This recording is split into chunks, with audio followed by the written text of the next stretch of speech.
Boa tarde a todos. Em nome da Biblioteca do ISCTE, gostaria de agradecer aos presentes.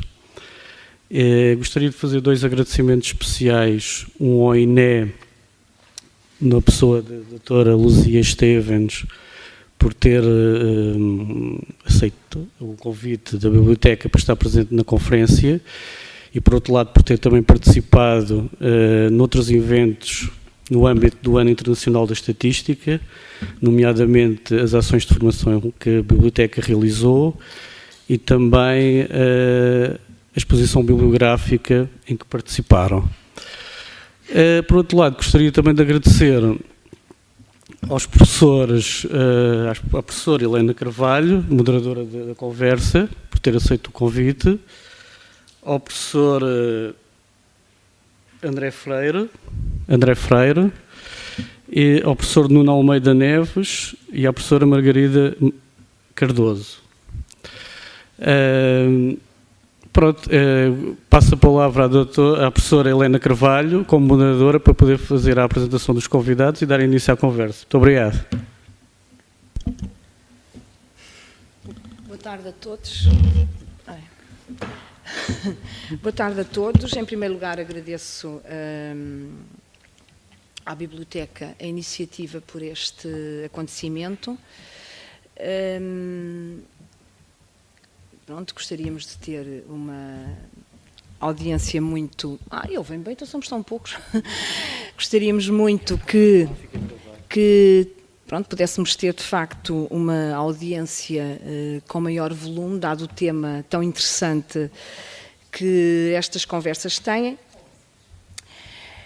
Nós combinámos, em termos de ordenação dos participantes, a doutora Luzia Esteves é a primeira a intervir. Eu vou fazer uma pequena apresentação da doutora.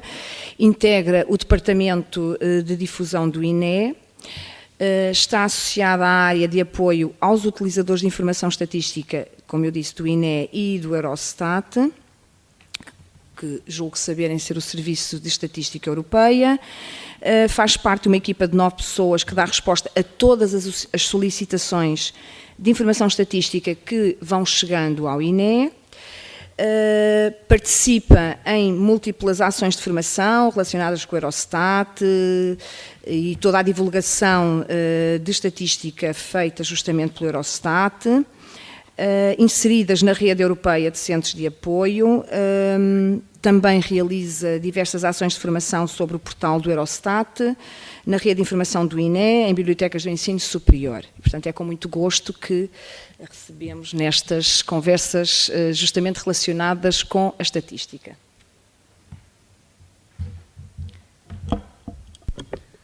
Obrigada, professora.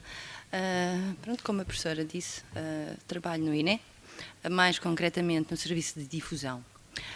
E a razão pela qual me convidaram foi, para já é bastante aliciante para mim estar aqui, a ter esta conversa e apresentar, de certa forma, o meu campo e a minha área, que é a informação estatística oficial, que é, no fundo, a informação estatística que é produzida pelo Instituto Nacional de Estatística, e não só, por outros organismos delegados até pelo INE para o fazerem, porque nós, em Portugal, nós temos efetivamente um sistema estatístico nacional que define o calendário em termos de recolha de informação estatística e não só, define o que é que nós recolhemos em termos de informação estatística. Ora, o nosso sistema estatístico nacional também está ligado ao sistema estatístico europeu e esse sistema estatístico europeu é composto por todos os INEs de todos os países da União Europeia e EFTA, e tem à cabeça a organizar e a gerir esse sistema estatístico o Eurostat. Em termos nacionais, de facto, existe o nosso sistema estatístico nacional, que tem à cabeça um Conselho Superior, que é constituído por vários organismos, nomeadamente à cabeça existe o Instituto Nacional de Estatística. Depois temos também o Banco de Portugal, que é a entidade responsável, por exemplo, pelas estatísticas da área monetária ou financeira, por exemplo, e temos também o Serviço Regional da Região Autónoma da Madeira e da Região Autónoma dos Açores. Pronto. No fundo, é composto por estes por estas entidades e por todos os organismos delegados pelo INE para a recolha, a produção e a divulgação de informação estatística oficial. Ou seja, o INE não tem a capacidade necessária para recolher toda a informação estatística no país e então delega noutros organismos essa mesma função. Existem situações, a título de exemplo, nós delegamos, por exemplo, no Ministério da Educação, as estatísticas da educação. Delegamos no Ministério da Justiça as estatísticas da Justiça. E temos outros organismos também em determinadas áreas de informação estatística, estão-me a lembrar das pescas. Existem, de facto, outras entidades que não têm, digamos, uma relação direta com o INE, têm os seus próprios ministérios e as suas próprias tutelas, mas, acima de tudo, o INE é a entidade responsável, exatamente, pela gestão e também pela monitorização dessa mesma informação que é produzida por essas entidades estatísticas, entidades delegadas. A título de exemplo, o INE, por ano, realiza cerca de quase 300 inquéritos por ano. Muitos desses inquéritos são direcionados a empresas ou às famílias ou, eventualmente, neste caso, a outras entidades. Também podemos fazer inquérito a indivíduos. A título de exemplo, temos inquéritos que são feitos a empresas, existem inquéritos que são feitos com uma periodicidade anual e a empresa responde ao inquérito anualmente. Existem inquéritos que são realizados com uma periodicidade trimestral ou então mensal. E existem situações de empresas responderem a algumas dezenas de inquéritos do INE por ano. Nós, de facto, estamos a trabalhar para evitar todo esse peso administrativo nas empresas. Aliás, se vocês visitarem o portal do INE, vão reparar que temos uma área que se chama Webinc, através do qual as empresas já se podem registar e responder a todos os inquéritos do INE, através dessa via, a via internet. Nós também temos depois outros inquéritos que são feitos a famílias, temos inquéritos que são feitos com uma regularidade trimestral, como por exemplo o inquérito ao emprego. Recolhemos trimestralmente informação junto às famílias relativamente à situação de todos os elementos do agregado e a sua respectiva situação no mercado de trabalho. Aí nós recolhemos toda essa informação e trimestralmente divulgamos então a taxa oficial de desemprego do país. Nós somos a entidade responsável exatamente pela produção, a recolha e a divulgação de informação sobre, por exemplo, neste caso, o mercado de trabalho e, neste caso, sobre a taxa de desemprego. Eventualmente, vocês podem questionar, mas eu já ouvi falar de informação mensal, sobre a taxa de desemprego mensal. Sim, efetivamente ela existe. A título de exemplo, o Instituto de Emprego e Formação Profissional divulga uma taxa de desemprego mensal, mas é a taxa de desemprego registado. Ou seja, é o número de pessoas que estão registadas nos centros de emprego. Nada tem a ver com o inquérito que o INE realiza junto das famílias. Isto é um dos exemplos de inquérito realizado às famílias, por exemplo. E depois temos também algumas operações que nós fazemos junto às famílias, nomeadamente estou-me a lembrar do inquérito aos orçamentos familiares, que é um inquérito que é feito de 5 em 5 anos, em que a família responde durante um determinado período de tempo, e salvo erro, acho que durante um mês, registra todas as compras que realiza, o tipo de produto que comprou e o preço do respectivo produto, e também a quantidade. E é através desse inquérito, que de facto é muito exaustivo para as famílias que caem na amostra, de facto, é através desse inquérito que nós sabemos o que é que as famílias portuguesas consomem. Quais são as despesas que essas famílias têm em termos dos seus orçamentos familiares. É através desse inquérito que nós sabemos por exemplo, quais são os pesos, ou neste caso o peso, dos produtos que são adquiridos pelas famílias. E imaginem, é exatamente através desses resultados que nós sabemos e construímos o cabaz de produtos, de bens e serviços que depois selecionamos para a recolha do índice de preços no consumidor. Aí faz sentido. É por isso que muitas das vezes podem ver, se forem utilizadores dessa informação, que altera a base do índice de preços no consumidor. Agora, recentemente, a base do índice de preços no consumidor mudou, passou a ser o ano 2012. Porquê? Porque exatamente houve necessidade de reformular o cabaz dos produtos e dos serviços e os respectivos pesos que eles têm em termos do índice de preços no consumidor. Ou seja, no fundo, o projeto do inquérito aos orçamentos familiares também alimenta outro projeto bastante importante, que neste caso é o índice de preços no consumidor. Existe também um outro que é realizado, um inquérito às famílias, de uma forma anual, que é o ICOR, é o inquérito às condições e rendimento das famílias.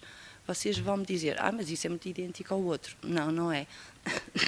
Porque nós não recolhemos só informação sobre os produtos adquiridos das famílias, não. Nós vamos um pouco mais além relativamente a este inquérito.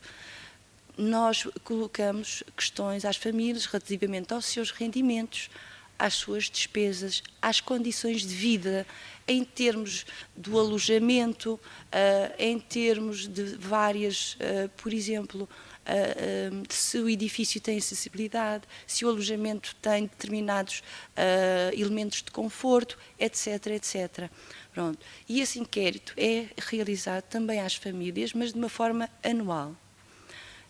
Neste caso, nós realizamos este inquérito porque é um projeto que é financiado em termos comunitários e todos os países da União Europeia, obrigatoriamente, têm que recolher esta informação relativamente às condições de vida e rendimento das famílias nos respectivos países. Pronto. Nós recolhemos exatamente essa informação deste inquérito para dar resposta exatamente a essa solicitação comunitária.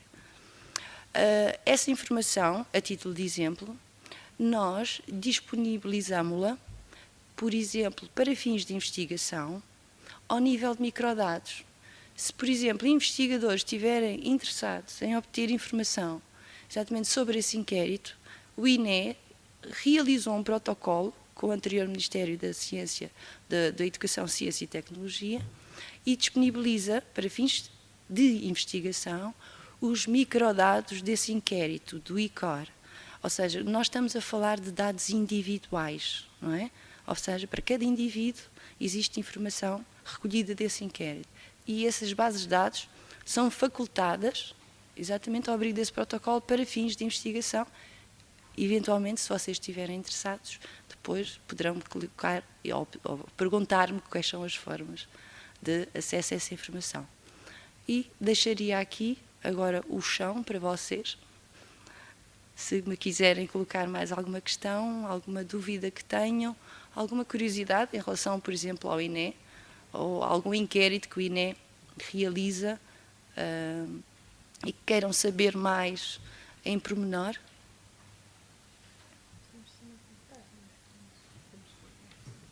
Muito obrigada, doutora Luzia, e muito obrigada também por ter enriquecido a nossa literacia quanto ao INE. Aliás, eu creio que muitos de nós, justamente nas nossas aulas, e alguns dos que estão nesta mesa são de facto professores de análise de dados e de estatística, e uma das nossas tarefas é tentar que os nossos alunos tenham um conhecimento da riqueza de dados que nós temos disponível e cujo acesso também é possível. Portanto, digamos, aquela ideia de que muitas pessoas, para fazer uma dissertação de mestrado ou uma tese de doutoramento, têm sempre que andar a aplicar questionários, obviamente que depende dos temas. O André ri-se porque é uma conversa velha que nós temos. Mas, de facto, há bases de dados extraordinárias, nacionais, internacionais, cujo controle de qualidade amostral é muito grande e, portanto, para de facto fazer uma análise estatística rigorosa é um elemento decisivo e, portanto, é super interessante nós podermos, não só nós também sabermos mais e podemos transmitir aos nossos alunos toda esta disponibilidade de dados Portanto, por isso, muito obrigada. Tu querias colocar uma questão, Margarida? Que os dados do ICOR estavam disponíveis e que falou de um inquérito anterior que era o consumo das famílias e perguntar se esse do consumo das famílias estaria disponível também.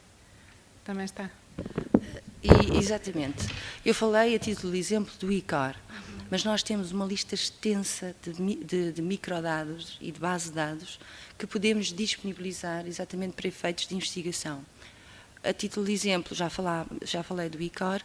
O inquérito ao emprego, também disponibilizamos informação do inquérito ao emprego, disponibilizamos efetivamente o inquérito aos orçamentos familiares, também os microdados desse inquérito, disponibilizamos informação relativamente a empresas. Nós temos um inquérito que é o sistema de contas integradas das empresas e facultamos também microdados ao nível da empresa. Também facultamos dados e microdados do comércio internacional, em termos de importação e exportação, ao nível de produto, por exemplo. Temos também informação sobre bases de dados demográficas. Estou-me a lembrar de nados vivos, estou-me a lembrar de óbitos gerais, óbitos perinatais. Nós temos uma série de bases disponíveis ao abrigo através do protocolo, ao abrigo desse protocolo, e que podemos disponibilizar exatamente para estes fins de informação, ou seja, para estes fins, para investigação académica.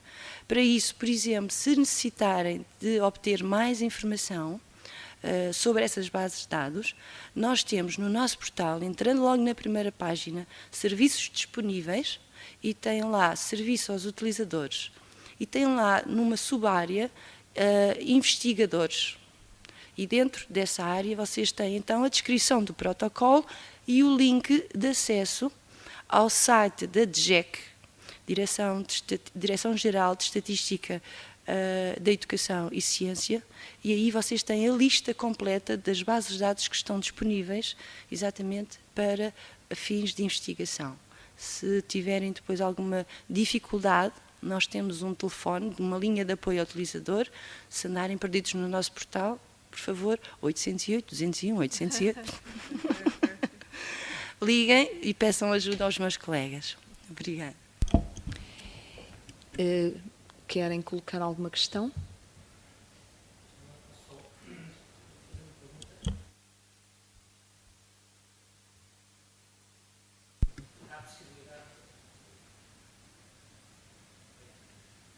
Obrigado pela sua intervenção. Há a possibilidade de ter acesso a esses microdados nacionais, como já relativamente alguns avançados, e a correspondência a outros países europeus, ou seja, através da mediação também há a possibilidade de se conseguir ter acesso, no fundo, a bases de dados europeias ou correspondência nacional. Sim. O Eurostat também tem à disposição uma série de bases de dados e microdados. Eu lembro-me que tem efetivamente o ICOR, em termos de informação sobre famílias, tem o ICOR, porque é um projeto comunitário, em termos europeus, e disponibiliza informação e microdados de todos os países da União Europeia. Ou seja, todos os países que realizam este inquérito, o Eurostat disponibiliza informação para eles. Mas atenção, se pretender, imagine, fazer um estudo sobre Espanha, não vai ser possível pedir só Espanha. Neste caso, o Eurostat disponibiliza todos os países da União Europeia, inclusivamente Portugal. Mas no site do Eurostat tem lá exatamente a lista também das bases de dados que o Eurostat disponibiliza, dos microdados, e qual é a forma de acesso exatamente e de solicitação dessas mesmas bases de dados. Os critérios de atribuição e de cedência dessas bases de dados são muito rigorosos em termos do Eurostat. São mais rigorosos que nós, INE, porque aquilo tem que passar uma série de crivos em termos digamos, para que fins, e tem que ter exatamente um centro de investigação por trás, a suportar, para que o Eurostat disponibilize exatamente essa mesma informação. Mas todo o detalhe de acesso a essa informação está mesmo diretamente no portal do Eurostat.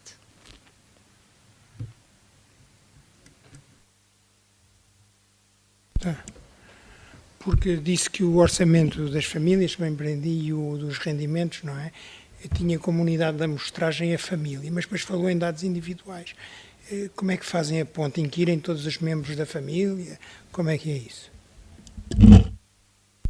Bom, neste caso, o inquérito às condições e rendimento das famílias é feito exatamente ao nível. Existe uma base de dados da família, existe uma base de dados de cada um dos elementos das famílias e existe uma base de dados do alojamento. Porque nós cobrimos uma série de informação, quer em termos da família, em termos de relacionamentos entre a família, quer relativamente aos indivíduos, a cada um dos indivíduos dentro da família, e depois relativamente às condições do alojamento também. Por isso existem 3 bases de dados dentro da base de dados grande do ICAR. Sim, claro. Já agora só mais uma pergunta. Não queria amassá-la muito com estas questões, mas nestes casos em que há, pronto, é um sistema parecido, por exemplo, com o dos censos, também é um inquérito para o alojamento, um inquérito para a família e um inquérito para cada um dos indivíduos. O INE usa proxies para corresponder a esta informação ou inquire cada um dos indivíduos? Eu acho que compreendi bem, eu acho que compreendi a pergunta. Se a minha resposta não for... Então eu esclareço. O proxy normalmente é um procedimento usado quando não está o próprio e responde o indivíduo da família por ele. E isso acarreta alguns problemas. Por exemplo, há um problema antigo já com o inquérito ao emprego. Às vezes, quem se encontra mais frequentemente nos alojamentos são os reformados. E pôr um reformado a responder relativamente ao emprego dos netos e filhos e genros, etc., pode ser um problema. E por isso é que eu estava a perguntar se era com proxy ou se era com detalhe de cada um dos indivíduos por si. De facto, nós questionamos cada um dos indivíduos em termos do inquérito. Eu julguei que me estava a colocar a questão relativamente à seleção da amostra do inquérito. Efetivamente, nós realizamos os recenseamentos da população e da habitação de 10 em 10 anos. E isso permite-nos fazer a criação de uma amostra-mãe. E é através dessa amostra-mãe, que nós chamamos amostra-mãe, que nós efetivamente vamos buscar, entre aspas, vamos selecionar exatamente os alojamentos para realização exatamente destes inquéritos, quer o índice de preços no consumidor, quer o ICOR, quer o inquérito ao emprego. De facto, nós criamos e temos essa possibilidade. A nossa grande dificuldade, de facto, é quanto mais tempo nos distanciamos dos censos, do ano de realização dos censos, mais dificuldade nós vamos tendo, porque exatamente, porque acontece que nós, de facto, quanto mais longe estivermos dos recenseamentos da população, mais dificuldade temos em obter uma amostra. Porquê? Porque muitas das vezes as famílias mudam-se, não é? E vamos dar com um alojamento vago. Pronto, e então temos que ir buscar vamos ter que ir buscar mais alojamentos para, efetivamente, termos uma amostra que, de facto, componha e que tenha qualidade em termos do inquérito. Eu não resisto a colocar-lhe mais uma questão, porque é uma riqueza tê-la cá e podermos aproveitar. Tenho uma curiosidade, em termos da definição dessa amostra-mãe, que técnica ou técnicas de amostragem é que normalmente usam para concretizar? Eu não sou especialista de amostragem, como vão de perceber, mas tenho, assim, uma vaga ideia. Nós temos efetivamente uma forma de amostragem em termos de ponderação, porque não faz sentido nós termos uma mesma amostra em Lisboa, idêntica à amostra do Alentejo, não é? De facto, nós depois, em termos regionais, não é? Tentamos exatamente atribuir determinados ponderadores para a realização dessa amostra. Pronto. Isso é um dos critérios. Eu sei que há mais critérios, mas infelizmente eu não sei, não tenho conhecimento suficiente. Mas posso eventualmente ir tentar saber, e dar uma resposta mais tarde. Muito obrigada. Desejam colocar mais alguma questão à doutora Luzia?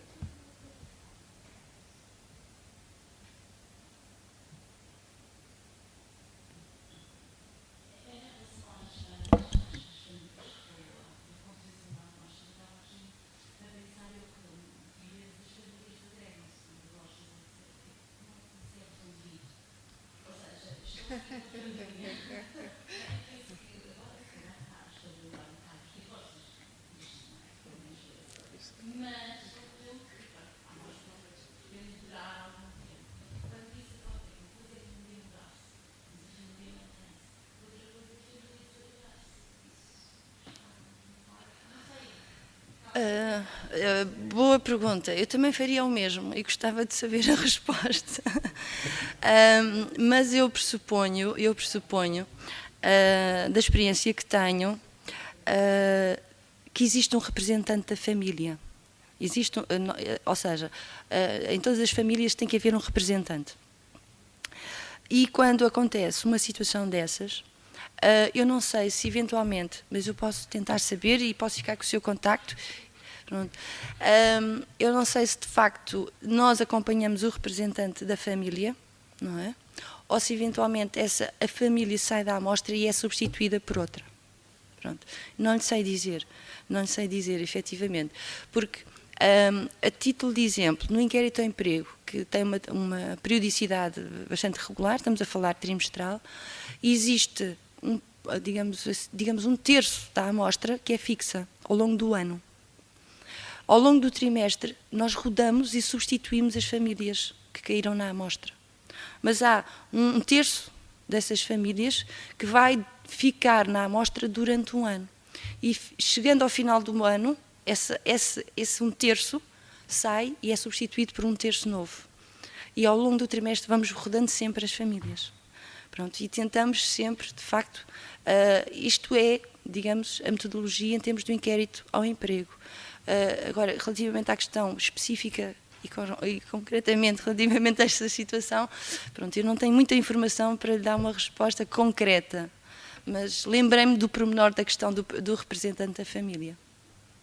Eu não tenho propriamente uma questão para colocar, eu não pude estar aqui no início, de uma colega Daniel Ferreira, sou responsável da biblioteca, gostava muito de agradecer a todos, sei que o meu colega Daniel já fez a colaboração nesta iniciativa, como ele também referiu, se insere um conjunto de atividades que nós desenvolvemos no âmbito do ano internacional da estatística.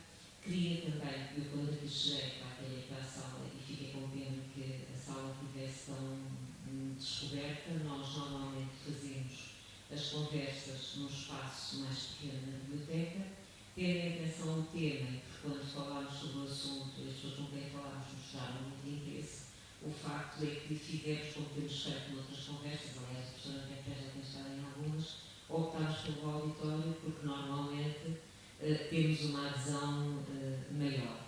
De qualquer maneira, eu também gostava de referir, por exemplo, esteve aqui o meu colega João e a própria Cassandra em cima da biblioteca, há muitas pessoas que não podem deslocar-se, como está a ser difundido, estão neste momento a assistir, só que não estão fisicamente aqui. Claro que para quem fala é sempre desagradável estar a falar para uma sala que tem menos gente e, portanto, vamos ter que correr o risco de voltar a fazer nas instalações da biblioteca, sendo que provavelmente, se tivermos muita gente, acontece o que tem já acontecido, que é depois ter pessoas que não estão devidamente acomodadas. De qualquer forma, esta conversa está a ser difundida e depois vai ficar em gravação, vai ficar disponível a partir da página da biblioteca, ou seja, qualquer um dos participantes, e quem eu agradeço muito, quer os professores da casa, quer a Alta Luzia, que connosco tem colaborado, nomeadamente agora também nas formações que vamos ter no âmbito do Ano Internacional da Estatística.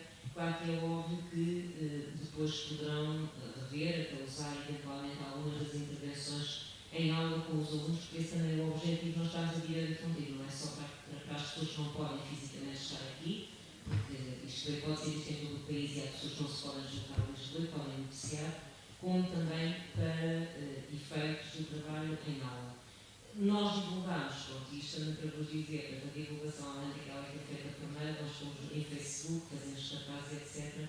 Mas eu já percebi que as pessoas estão muito dispersas entre várias atividades e, portanto, nem sempre o grau de adesão que nós temos é aquele que nós, à partida, julgamos que é o potencial. Mas isso não retira, com certeza, o agradecimento que quero fazer a todos pelo facto de estarem aqui, por nos terem ajudado na concretização desta iniciativa e também para nos ajudar, depois, como é óbvio, a reequacionar futuras conversas, querem ter o horário, tentamos sempre encontrar o melhor momento e às vezes ao fim do dia resulta bem, às vezes à hora do almoço. Portanto, e nós tentamos jogar um bocadinho, depois também com as disponibilidades, mas agradeço muito e só vos gostava de dizer isto, porque se estivesse desse lado também estava com muita pena ter uma sala, e acho que podia ter sido um benefício muito maior, mas os que estarão a ver não são certamente só os que estão aqui na sala.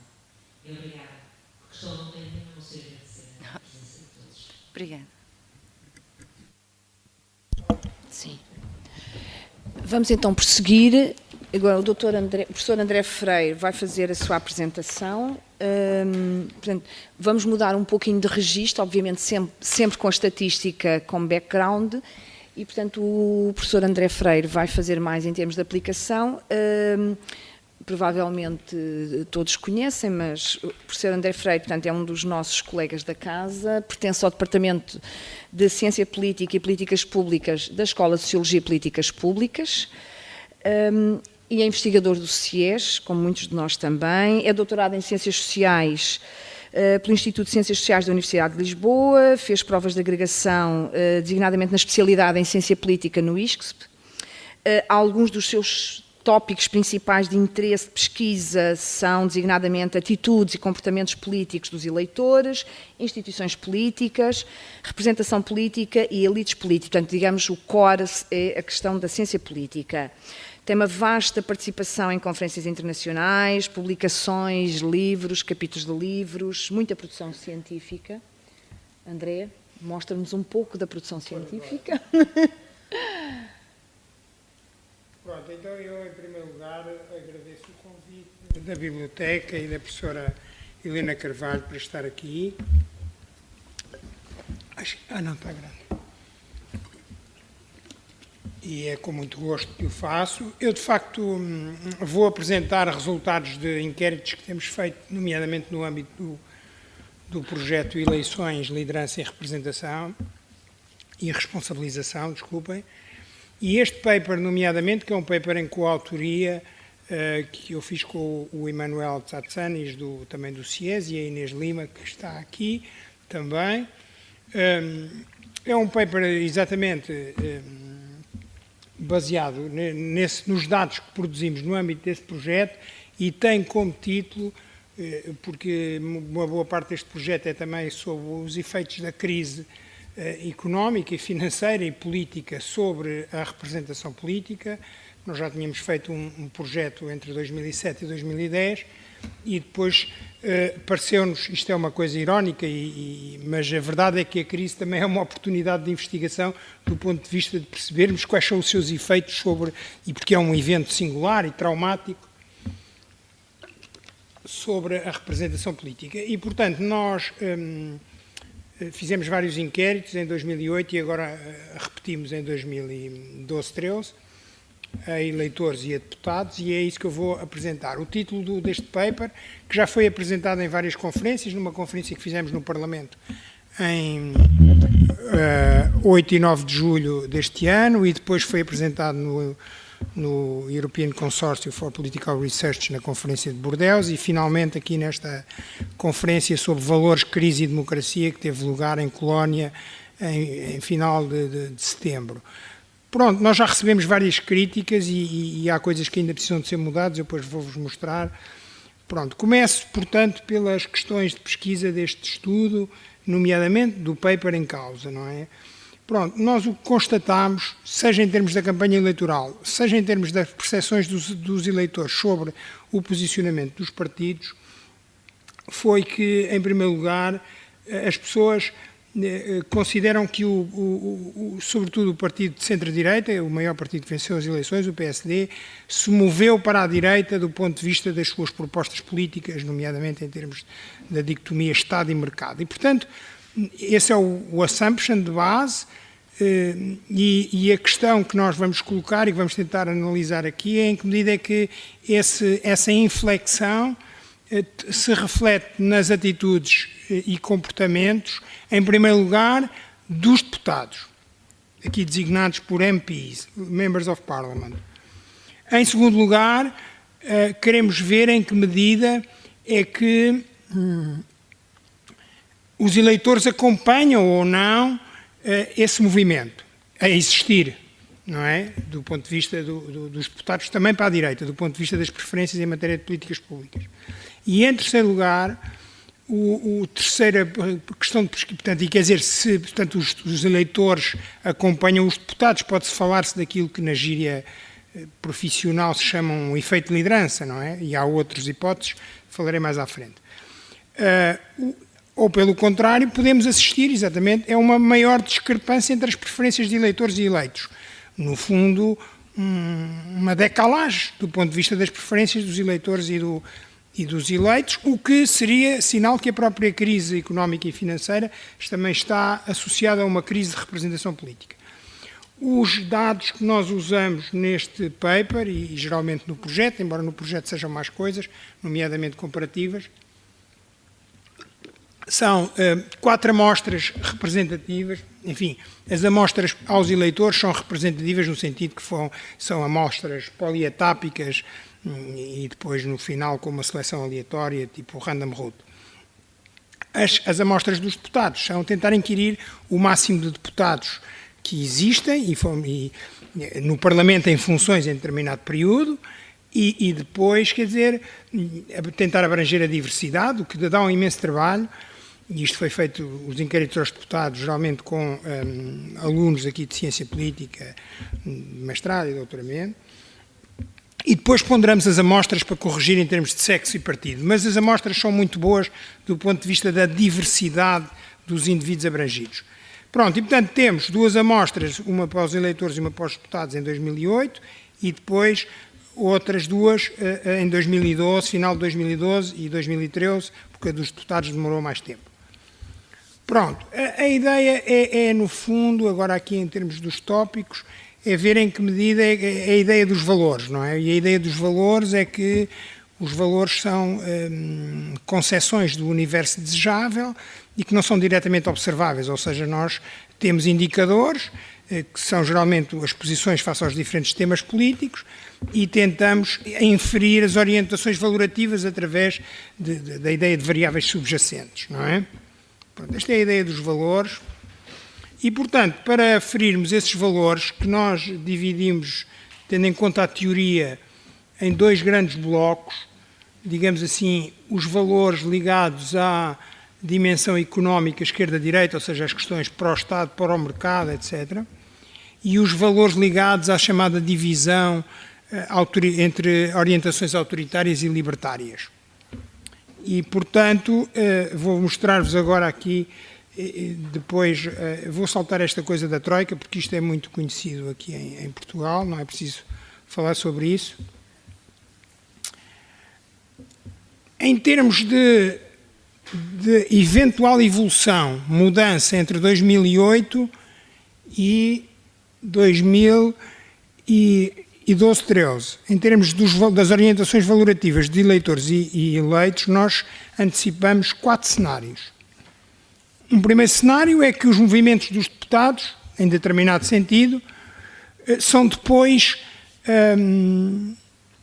acompanhados pelos movimentos dos eleitores em termos de mudança das preferências. E desse ponto de vista haveria um leadership effect, não é? Ou aquilo que nós chamamos a representação de baixo para cima. Portanto, mudam as elites e os eleitores acompanham. Esse seria um bottom-up. Perdão, seria um top-down, agora enganei-me onde é que estou a ler isto aqui. Esse é o segundo cenário. O primeiro cenário é os deputados movem-se na direção onde estavam os eleitores antes e estes movem-se ou reforçam a posição, isso seria uma bottom-up. Ou seja, no fundo, o processo de mudança e a congruência entre eleitos e eleitores é feita de baixo para cima. Esse seria o bottom-up. E o top-down é quando é ao contrário. Os deputados mudam de posição e os eleitores mudam a sua posição num sentido congruente. Depois há hipótese de ambos se movem para uma posição, movem-se de posições distintas para uma posição comum. É aquilo que chamamos Confluential Dynamic Representation. E, finalmente, há a hipótese de se moverem, reforçarem já posições diferentes ou se moverem em sentidos opostos, e seria aquilo que chamamos Disconnecting Dynamic Representation, o que é, no fundo, a ideia de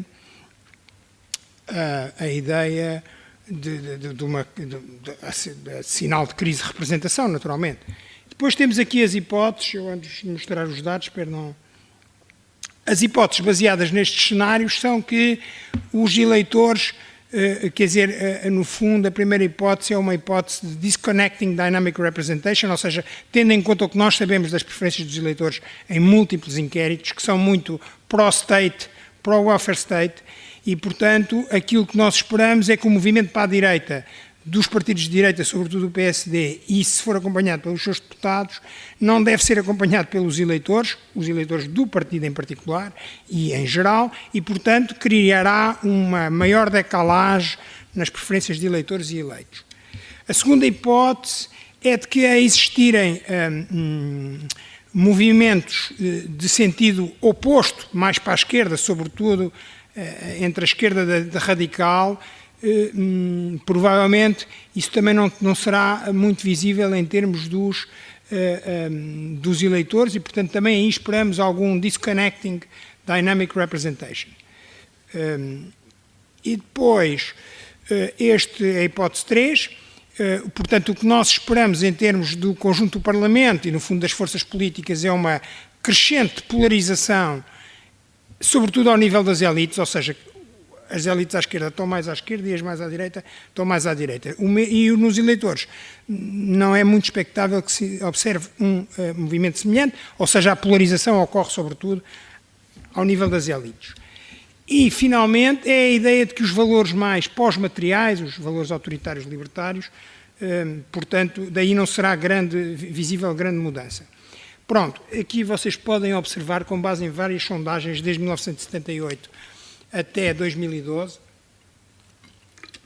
baseadas sobre percepções dos eleitores, sobre a posição dos partidos na escala esquerda-direita, e, portanto, isto é a média, não é, para o conjunto dos eleitores, e o que nós podemos observar entre 2011 e 2012 é que o Partido Social Democrata se move para a direita do CDS, onde nunca tinha estado em todo o período democrático.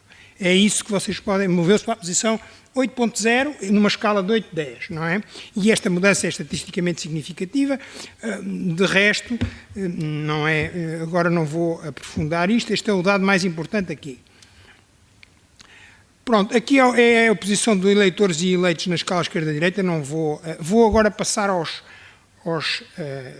as preferências em termos de políticas públicas para não perder muito tempo. Portanto, como eu vos disse, nós temos aqui uma bateria de indicadores que se repete de 2008 para 2012.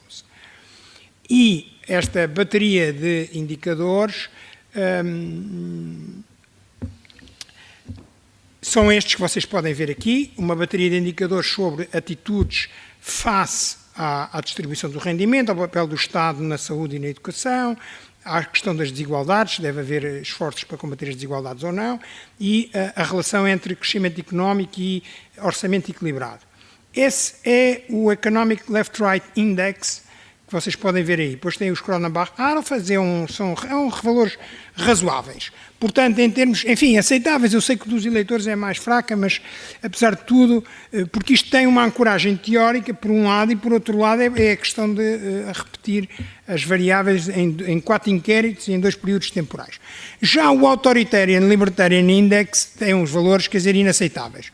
Nós, apesar de tudo, apresentamos isto, já apresentámos isto em vários colóquios, já ouvimos várias críticas, até aqui da professora Helena Carvalho, que agradecemos, e aquilo que vamos fazer é uma análise item a item, no caso da dimensão 2, mas agora vocês verão os resultados com os índices compostos.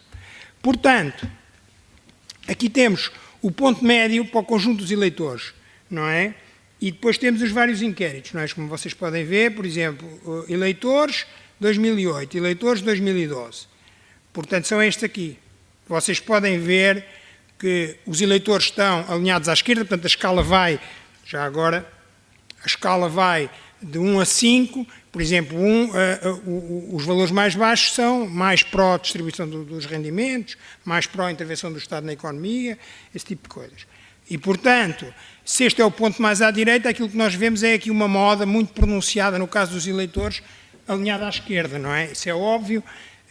Já em 2008, para as elites, digamos que havia uma certa congruência, ou seja, os deputados também estavam de algum modo alinhados à esquerda. Como vocês podem ver, a moda era uma distribuição unimodal e estavam alinhados à esquerda. No ponto 2 era a moda.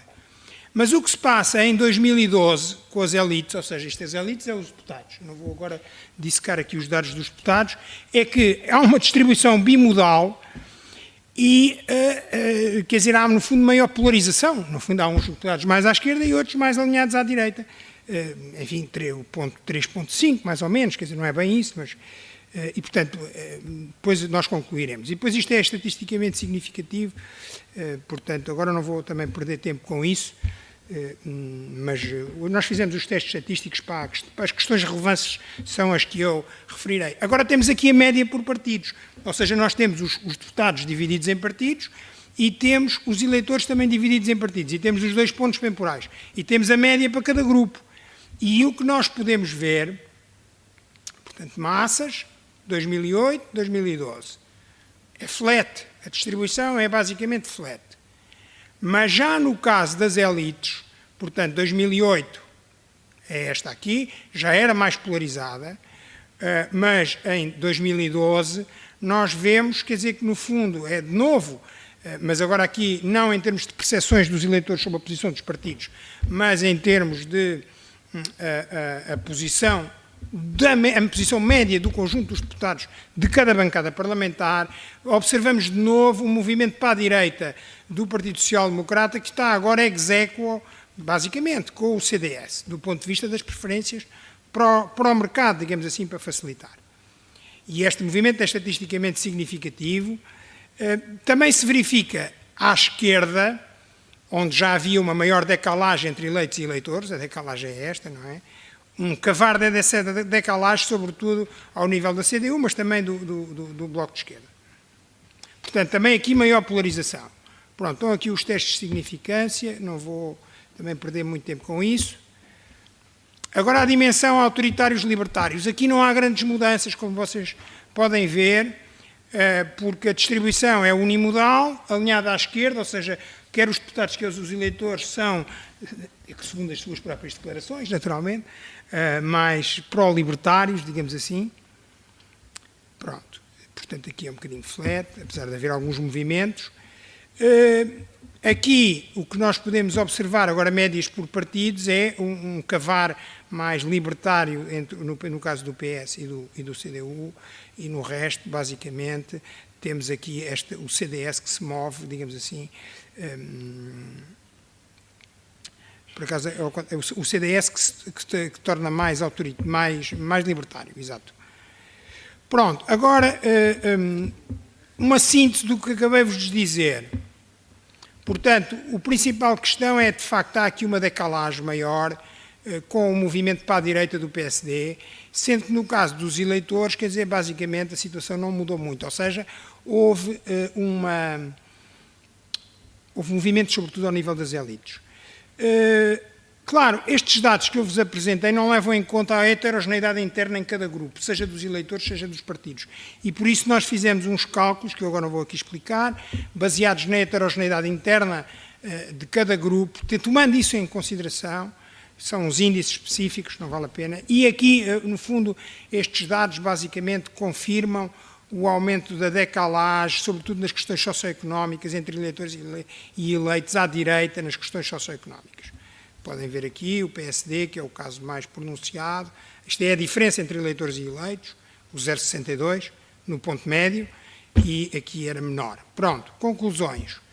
Portanto, as conclusões são as seguintes. De facto, há uma disconnecting dynamic representation, o que significa que os movimentos para a direita, sobretudo do grande partido de centro-direita, não são acompanhados pelos eleitores, são acompanhados pelos seus deputados, mas não são acompanhados pelos eleitores e, portanto, há uma desconexão do ponto de vista das preferências políticas, que são as preferências que estruturam uma democracia. Quer dizer, numa democracia representativa, as eleições são o elo de ligação entre os eleitos e os eleitores E isso baseia-se na escolha que os eleitores fazem em cada eleição, tendo em conta as propostas que são feitas, nomeadamente em termos dos pacotes de políticas públicas. E depois, a espaços regulares, há uma avaliação disso com as novas eleições. Portanto, esse é o fundamento da democracia representativa, é que deve haver alguma congruência entre as preferências dos eleitores e dos eleitos, sob pena de não termos um governo em representação do povo e para o povo, é outra coisa qualquer. Claro que isto é uma situação muito extraordinária, mas esses são os resultados por agora. Depois, as medidas de congruência relativa apontam no mesmo sentido, não vou perder muito tempo. Portanto, hipótese 3 também se confirma, há uma crescente polarização política no sistema político, mas ela ocorre sobretudo ao nível das elites, em termos destes temas, não é? Ao nível das massas, como veem, é uma coisa mais flat. E, finalmente, a questão das atitudes ou dos valores autoritários libertários é uma questão que não mudou muito, embora as medidas de congruência relativa sejam um pouco mais finas e deem algumas nuances, mas basicamente a ideia é esta. E, portanto, globalmente a crise económica tem tido um impacto mais do ponto de vista do impacto nas orientações valorativas dos indivíduos. Um impacto mais forte ao nível dos deputados do que do eleitorado e sobretudo em temas, os chamados temas socioeconómicos, e isto tem estado a produzir uma certa, até uma decalagem entre os eleitos e os eleitores e, portanto, a criar um problema do ponto de vista da democracia representativa. Pronto. Peço desculpa se me excedi muito. Muito obrigada, André. Um dos principais, para além, obviamente, da pertinência temática substantiva desta apresentação, um dos objetivos era justamente ilustrar o uso que nós podemos fazer da estatística, neste caso com base em inquéritos por questionários, na sequência do que já comentámos após a apresentação da doutora Luzia, que é um conjunto de bases de dados que de facto nós temos disponíveis e que nos podem de facto sustentar a nossa investigação. Portanto, o objetivo era justamente ilustrar o que pode ser a aplicação na investigação de temas substantivos extremamente interessantes, pertinentes e atuais e usando como justamente material base de dados. Sim. Pronto, nós temos como política, eu acho que isto devia ser um mandatório em termos da FCT, mas não sei se é ou se é, não é cumprido. E também ainda não há um banco de dados institucionalizado, mas nós, de todo o modo, temos tido como política neste projeto disponibilizar estes dados ao conjunto da comunidade científica, e, em particular, e à comunidade em geral. Esses dados no primeiro projeto foram disponibilizados através da edição de um booklet. Agora vamos fazer um website que terá do projeto alojado no site do CIES, que estará em breve disponível, estamos quase ultimados. Os dados mais antigos, quer dizer, 2008, 2009, estarão logo disponíveis, os outros têm um período de embargo, porque naturalmente quem os produz primeiro faz uns artigos e depois é que torna acessíveis à população, mas estes dados estarão em acesso livre, até porque nós pensamos que isso é o critério fundamental da validação do conhecimento científico, é a possibilidade de replicar e contestar, validar cruzadamente os dados. Obrigada por teu esclarecimento. Obrigado, Helena. Já agora adiantava uma coisa. Há, de facto, um repositório para bases de dados. E quando quiseres, André, e tiveres os dados disponíveis para entregar a outrem, o repositório é um projeto que é liderado ali pelo ICS, tem a participação do CIES, do CES, etc. E portanto... Não, mas eu acho que... E pode ser regular, porque há todo o benefício em que os investigadores não só depositem essa informação, como também seja utilizada pelos outros exatamente nessa perspectiva. Não é aquela perspectiva de agora vou verificar se aqui o trabalho daquele investigador está todo certo ou não e tentar procurar um errozito ou não. Mas alargar a distribuição, disponibilizá-los a todos para os estudantes, que é um manancial de informação que está disponível e que deve ser aproveitado.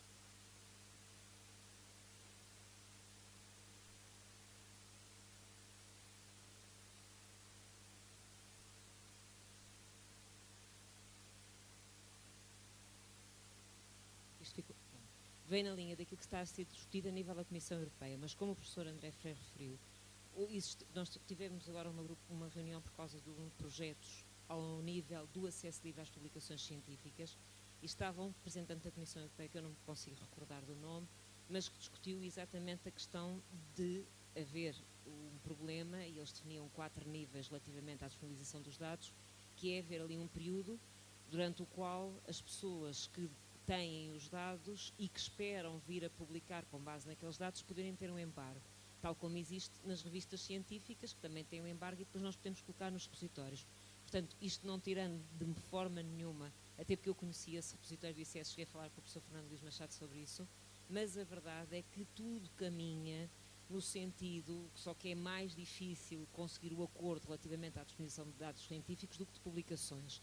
Mas tudo caminha no sentido de pelo menos 2 níveis desses dados virem a estar disponíveis, sobretudo quando se chegar à conclusão que as pessoas que, no fundo, os recolheram já publicaram tudo aquilo que entendiam que podiam publicar e, portanto, pode beneficiar para validação. Nomeadamente, uma das coisas que se fala é todos os dados que sejam necessários, por exemplo, num artigo científico, todos os dados que foram necessários para confirmar, por exemplo, as hipóteses, etc., esses dados poderão vir a ter que estar disponíveis porque servem para provar e para validar o artigo que acabou de ser publicado. E isso seria uma das questões, mas que está a ser neste momento trabalhada. Não é nada mandatório, só é, neste caso, as publicações científicas, ou são, neste caso, as publicações científicas, com o tal financiamento da FCP.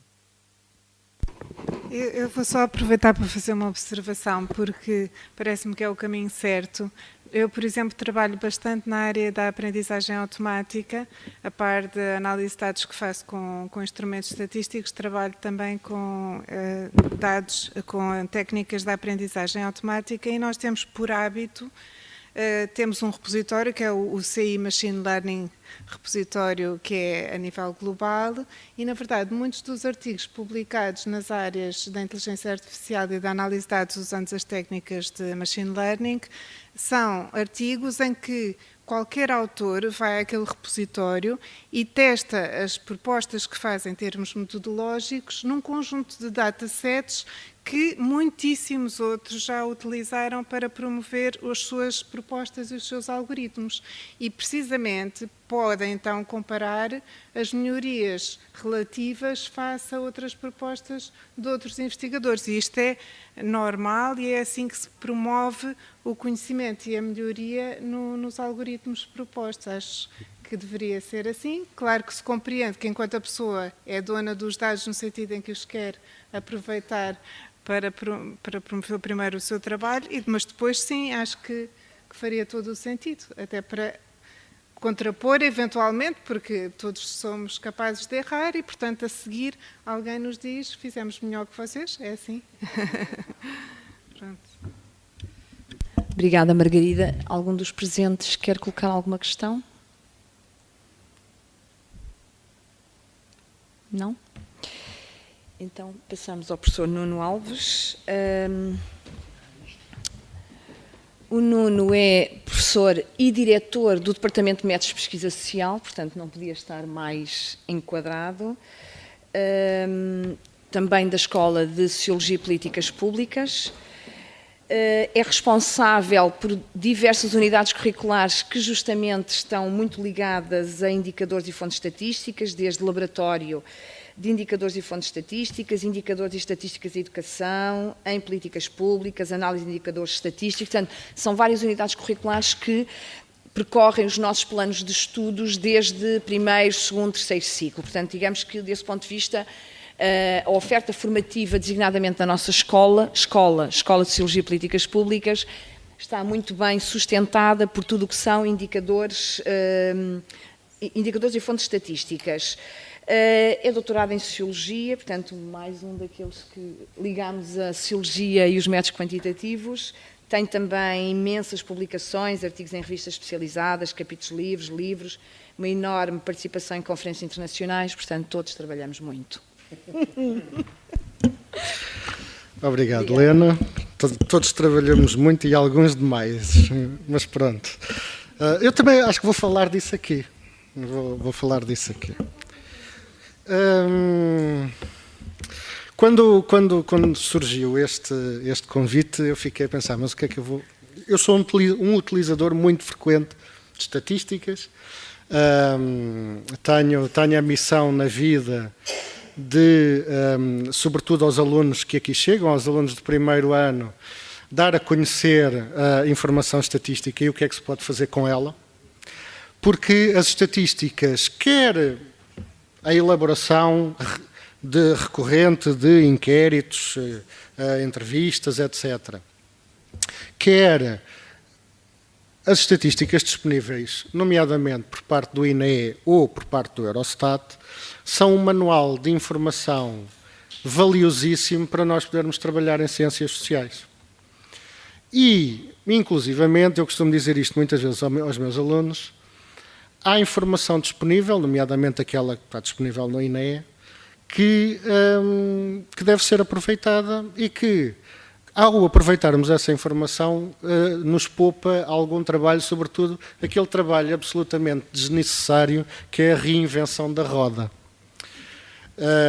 Ela já está inventada, já está em utilização há uns milhares de anos e, portanto, não vale a pena estar a conceber instrumentos para produzir a roda.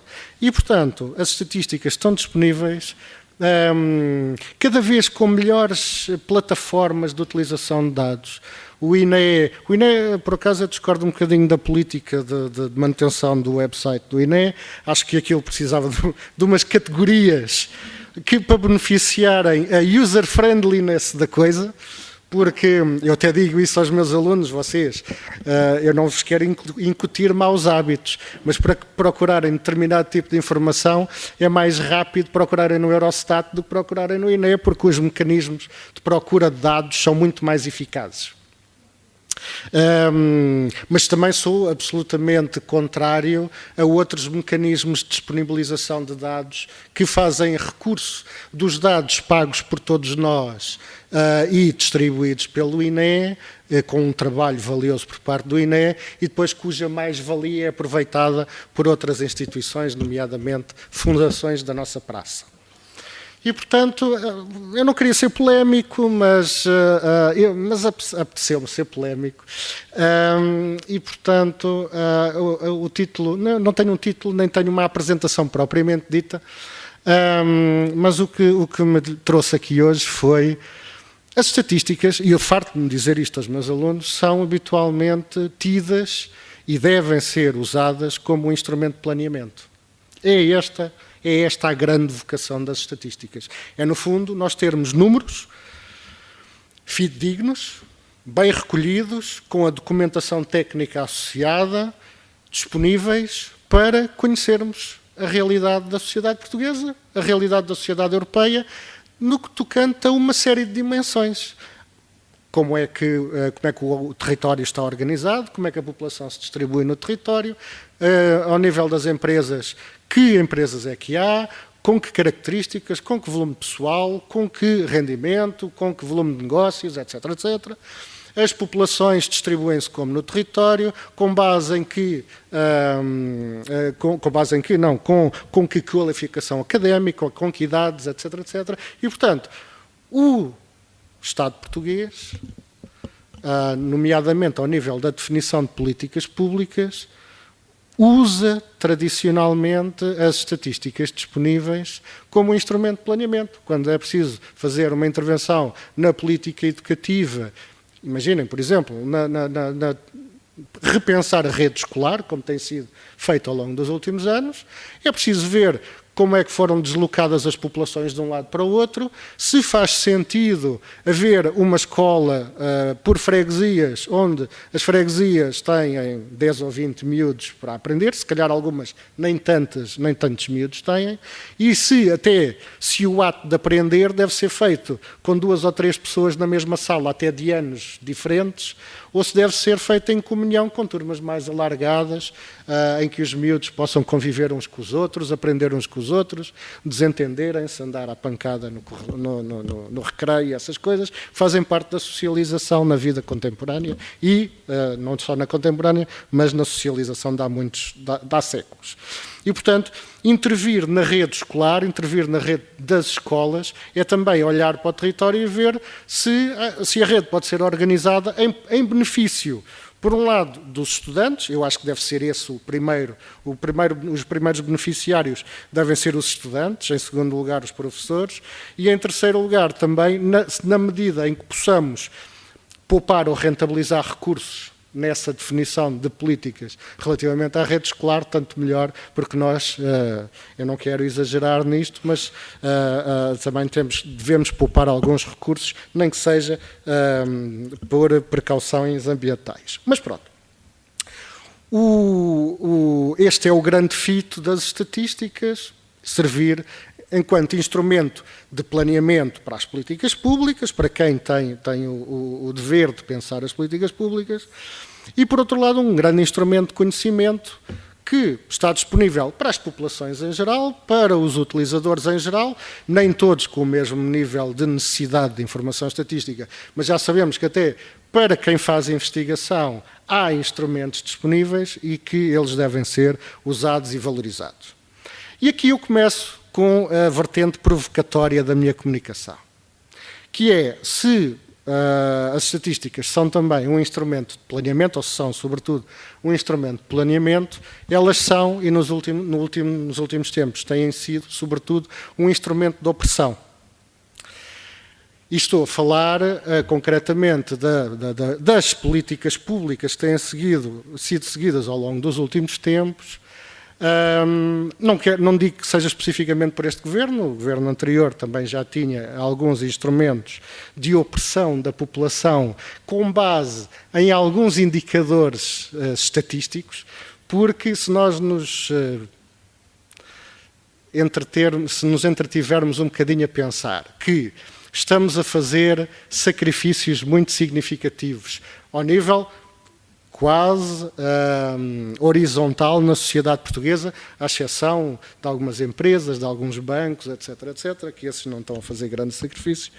Mas, se nós estamos a fazer sacrifícios horizontais na população portuguesa, entre os funcionários públicos, entre os professores, entre as pessoas que estão numa situação de desemprego, e por isso até que eu abri aqui a página do INE, e nós estamos a fazer todo este conjunto de sacrifícios com base numa medida de política que quer dizer sobretudo o seguinte: foi definido em 1990 e não sei quanto, já não me lembro, já foi há algum tempo, nomeadamente em Maastricht, se não me engano, critérios para o desenvolvimento da moeda única, que são os célebres, toda a gente está farta de ouvir falar destas coisas, os célebres 3% de déficit orçamental, ou seja, 3% o déficit orçamental não deve ultrapassar 3% do produto.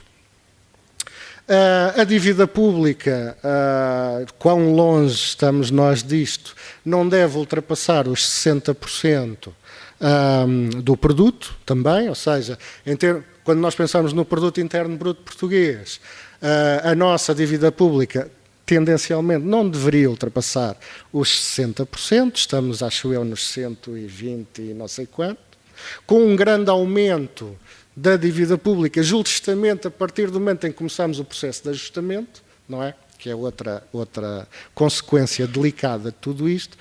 E, portanto, quando olhamos para a estratégia de ajustamento que tem sido seguida num primeiro momento pelo anterior governo e depois com grande protagonismo por parte deste governo que agora está à frente do país desde há algum tempo atrás, nós estamos num ritmo que, a meu ver, é suicidário. Ou seja, estamos a encolher a nossa economia encolhendo essa economia, encolhendo salários, encolhendo prestações sociais, encolhendo investimento, etc. Portanto, a possibilidade de desenvolvimento económico é muito restrita. Eu sei que houve um surto de desenvolvimento económico agora nos últimos tempos, mas isso deve-se inteiramente a razões exógenas, não tem nada a ver com o produto interno e, portanto, é graças fundamentalmente, por um lado, à não autorização de alguns cortes por parte do Tribunal Constitucional que permitiu que parte da população mantivesse algum dinheiro no bolso que não foi logo imediatamente retirado. E, portanto, mantendo mais algum dinheiro no bolso, permite outro consumo e permite outra arrecadação de receita por parte do Estado, etc, etc. E, por outro lado, houve circunstâncias exógenas de grande turbulência no Mediterrâneo que nos permitiu um ano excepcional no turismo com evidentes contrapartidas económicas para Portugal. Depois ainda houve um outro acontecimento que foi graças a um investimento de um governo anterior se ter feito alargado o processo de refinação em Sines e nós agora de gasolinas e derivados e etc. E, portanto, em termos de milagre económico, como foi dito aí há algum tempo atrás pelo nosso Ministro da Economia, o nosso milagre económico é um bocadinho comezinho e se as atuais medidas que estão previstas forem levadas a cabo, esse milagre económico acabará muito rapidamente. E, portanto, o trágico de tudo isto é que nós estamos a reduzir imensamente a economia portuguesa, o emprego, o nosso modo de vida, a nossa capacidade de investimento, com base naqueles números, os 3%, os 3% do produto em termos de déficit orçamental e depois então a dívida pública, não vale a pena falar nisso porque ainda agora tenho a impressão que eu ouvi, acho que foi ontem, o Ministro Nuno Crato dizer, ele estava a ser pedagógico e queria ilustrar o nosso problema da dívida, que foi, se nós quiséssemos pagar a dívida toda num ano, tínhamos que optar por trabalhar e não comer durante todo um ano para pagarmos a dívida. Ok, era um objetivo pedagógico, mas foi um bocadinho trágico. O que é facto é que nós, e era isto que eu queria salientar, foram divulgados recentemente pelo INE, eu até aproveitava para fazer uma pergunta que não tenho absoluta certeza da origem dos dados, mas foram divulgados pelo INE recentemente os dados da imigração em Portugal. E esses dados apontam para o seguinte, o INE divide, eu já agora, se puder confirme, eu penso que são as estimativas que são feitas a partir do inquérito ao emprego. Pronto, acertei na mousse. Ora bem, nós tivemos em 2012, eu quando olhei para estes dados duvidei, não pode ser, isto deve ser a geneira de jornalistas. Nós também na investigação temos este problema que é, os jornalistas normalmente tratam as coisas assim com alguma pressa e portanto às vezes lançam aí para fora uns números trabalhados não se sabe bem como e que deviam ser trabalhados com mais cuidado. E, portanto, atribuí imediatamente a culpa aos jornalistas. Mas não, é mesmo verdade. Ao que parece, com base nos dados recolhidos pelo INE e de uma fonte interessante, porque é uma amostra, em termos de execução anual, é um inquérito que, não permitindo extrapolações extraordinárias, permite alguma segurança na manipulação da informação. Nós, o ano passado, tivemos 120 mil pessoas a sair do país para a imigração. Ou seja, entre imigrantes permanentes, o INE tem esta divisão, entre imigrantes permanentes, ou seja, as pessoas que saem para ficar no sítio para onde vão, e imigrantes temporários, eles dividem-se mais ou menos pela mesma razão. São 51 mil para os permanentes, à volta de 60 e tal mil para os imigrantes temporários, quer dizer, que são temporários agora, mas provavelmente tendem a ficar permanentes. Nós perdemos 1% da população o ano passado.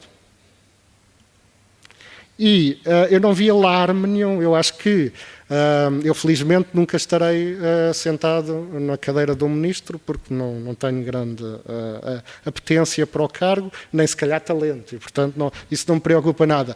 Mas se eu estivesse nos sapatos de um ministro deste governo, ao ouvir este número de 120 mil portugueses terem saído do país, as campainhas de alarme começavam a tocar imediatamente. E, consolidando esse número com o facto de, nesse mesmo ano, terem nascido menos 10 mil crianças, ou seja, termos passado de um registro de cerca de 100 mil nascimentos, que já não chega para fazer a substituição da população.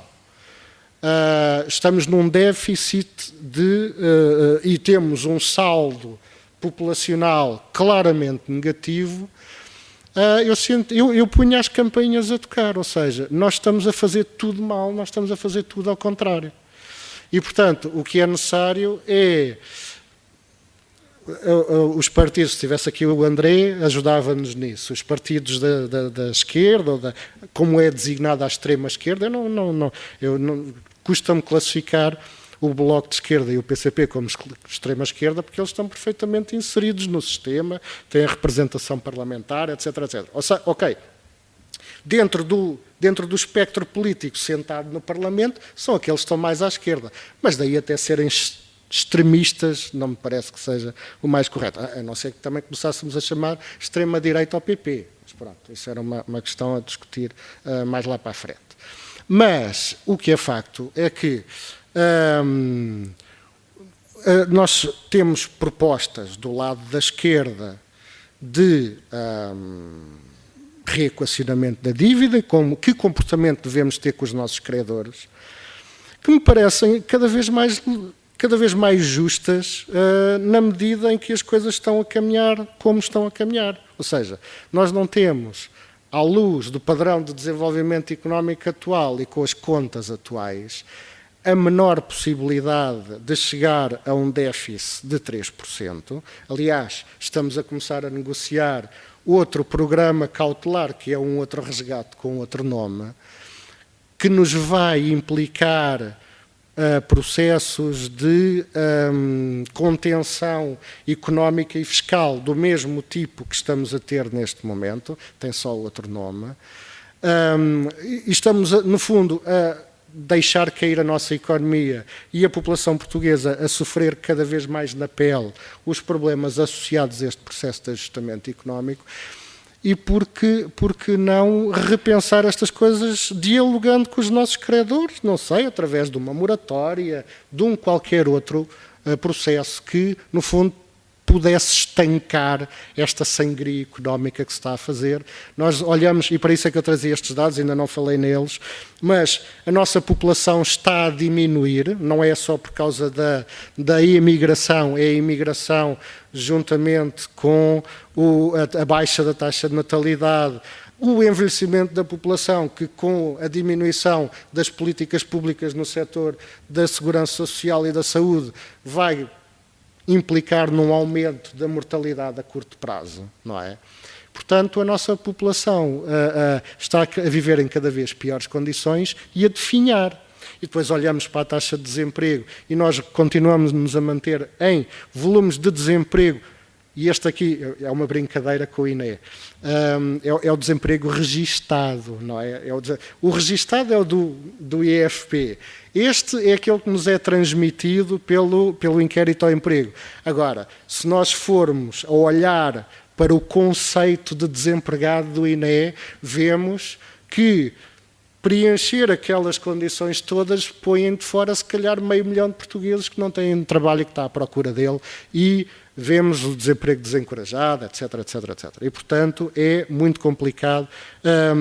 Por outro lado, temos uma economia em sangria que não tem capacidade absolutamente nenhuma, no atual ritmo, de voltar a integrar economicamente estas pessoas. Vemos também, mais uma vez, através deste quadro, e estes principais indicadores do INE são assim uma espécie de sentir da pulsação da economia e da sociedade portuguesa.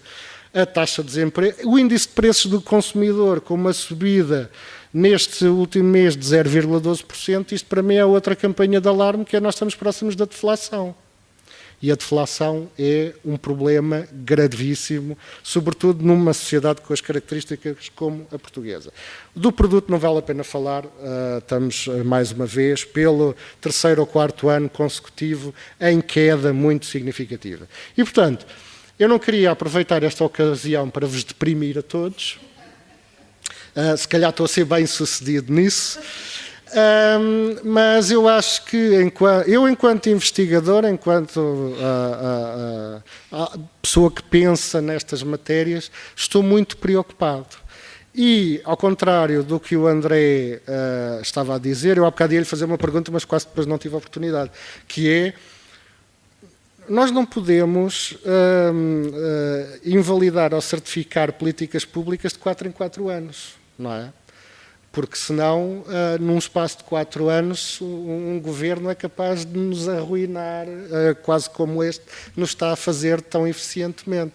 E, portanto, acho que temos que a população portuguesa, sobretudo aquela que tem algum contacto com estas matérias, tem que fazer o seu trabalho de continuar a pensar estas matérias, falar com as pessoas que ainda não estão no mesmo comprimento de onda, e começarmos a sugerir outras alternativas ao governo e a fazer pressão nesse sentido, porque a continuar assim a sociedade portuguesa talvez numas décadas possa não só decrescer em termos de tamanho, mas em termos de potencial e de futuro, ter o futuro cada vez mais em causa. Obrigada, Nuno. Depois desta lufada que não foi dar fresco,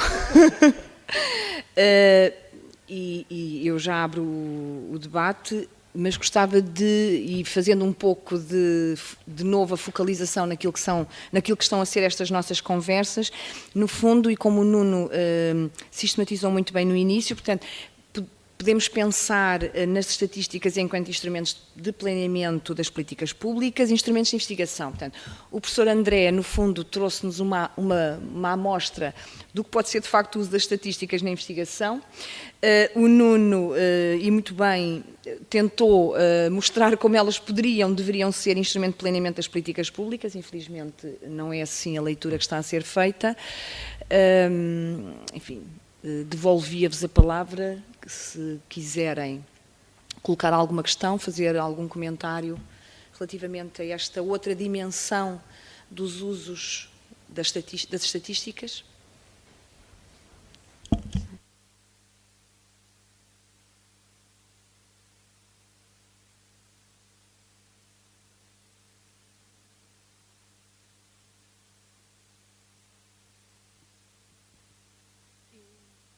Eu vim aqui só para falar de estatística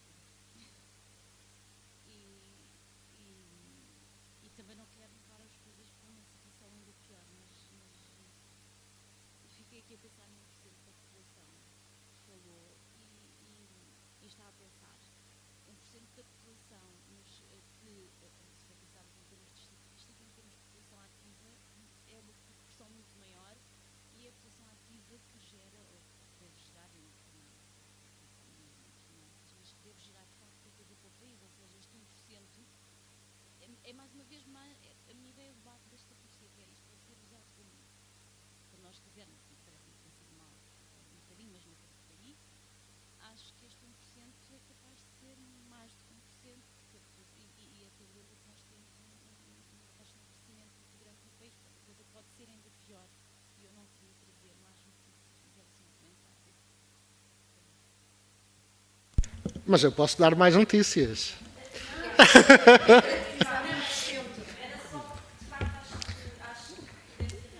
Vamos.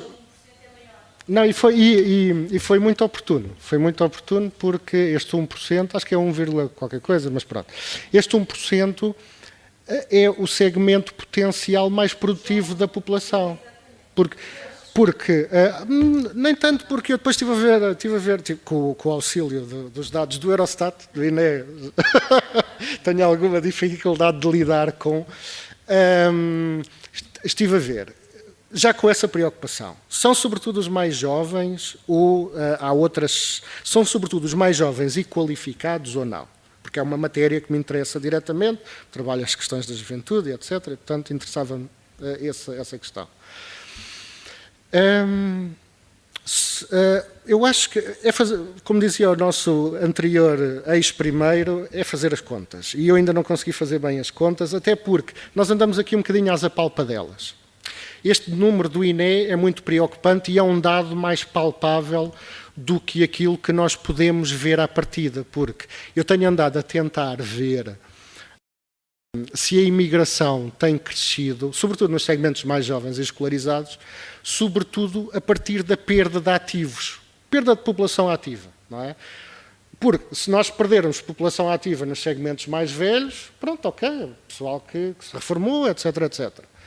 Agora, ali nos 20 aos 24, ou dos 25 aos 29, se nós estamos a perder muita população ativa, é porque provavelmente, não quer dizer que haja os desencantados, os NEETs, etc, etc, mas provavelmente a componente mais larga dessa população ativa perdida é para a imigração.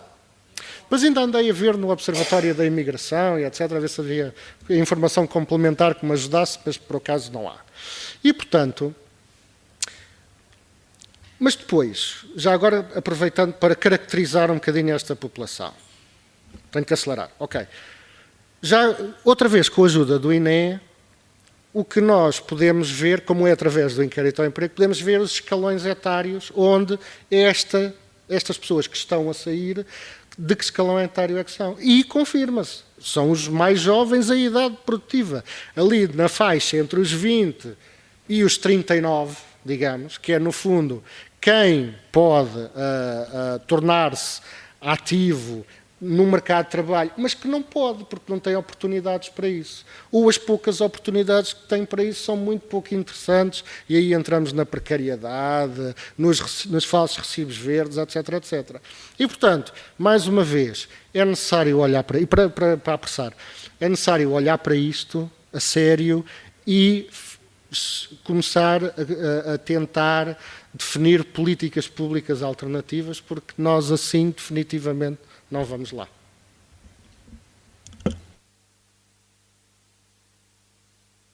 Eu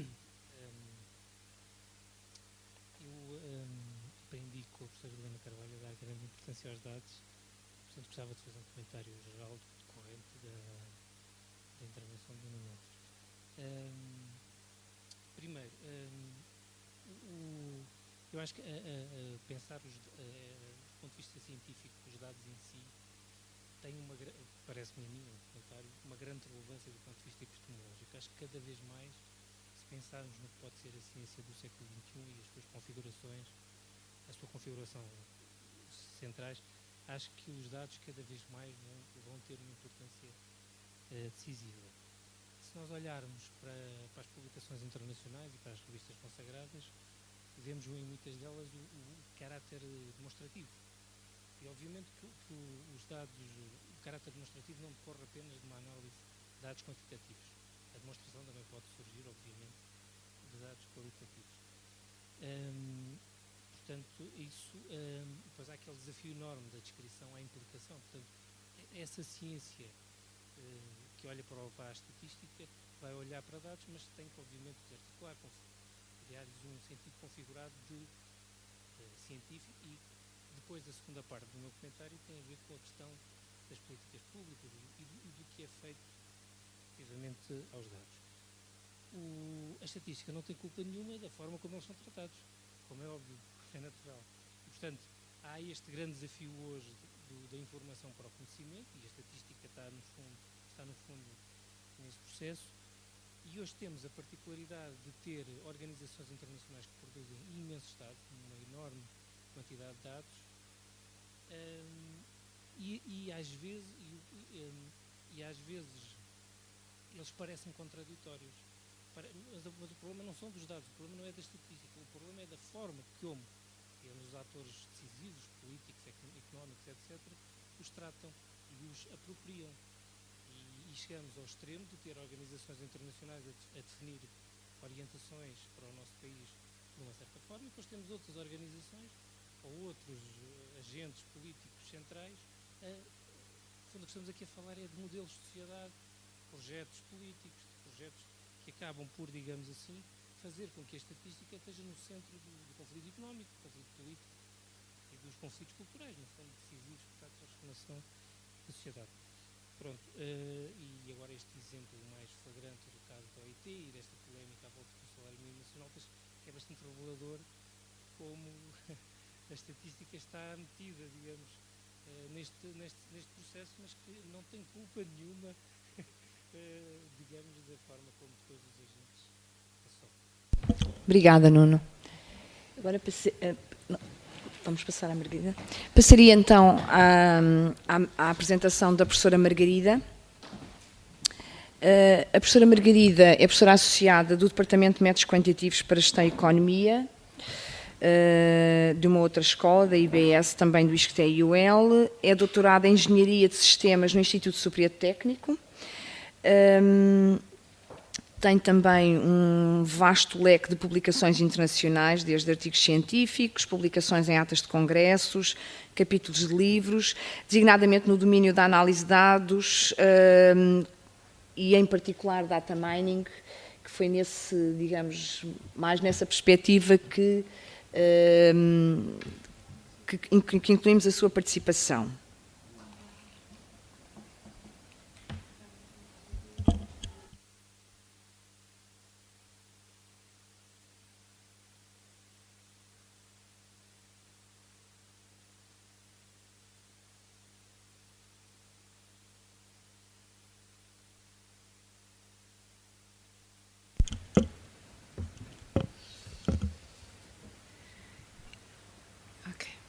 Então, boa tarde a todos. A minha colega Helena Carvalho fez este convite para que eu viesse aqui participar.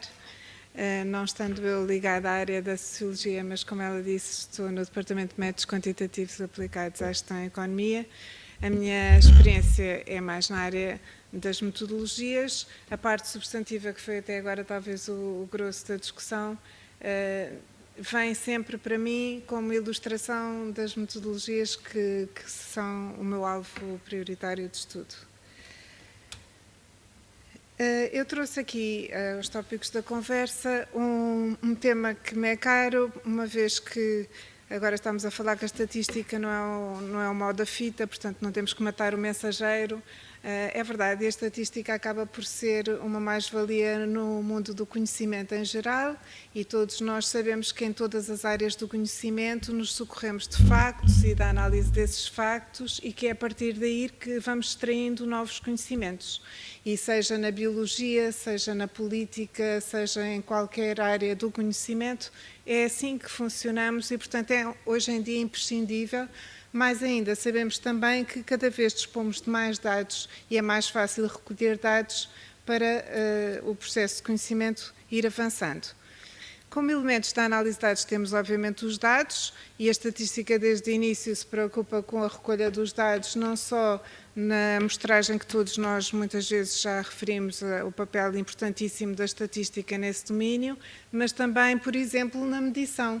Os inquéritos que todos aqui referimos como sendo um instrumento de pesquisa muito frequente, nomeadamente nas áreas das ciências sociais, eles têm medidas de intangíveis, de algo que às vezes é subjetivo, mais de natureza qualitativa, e a estatística novamente está ali a propor metodologias para medições que sejam confiáveis, fiáveis e, portanto, temos um papel desde este princípio da análise.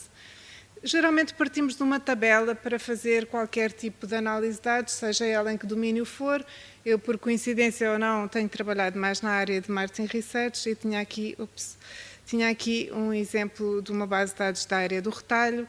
Temos clientes de um grossista, clientes que são Oreca, que são hotéis, restaurantes, cafés, e teremos clientes grossistas, e as caracterizações destes clientes correspondem às colunas de uma tabela, que neste caso podem ser o consumo, gastos em congelados, gastos em mercearias, o que for. Vamos aligeirar o tema e voltar ali ao cabaz do INE.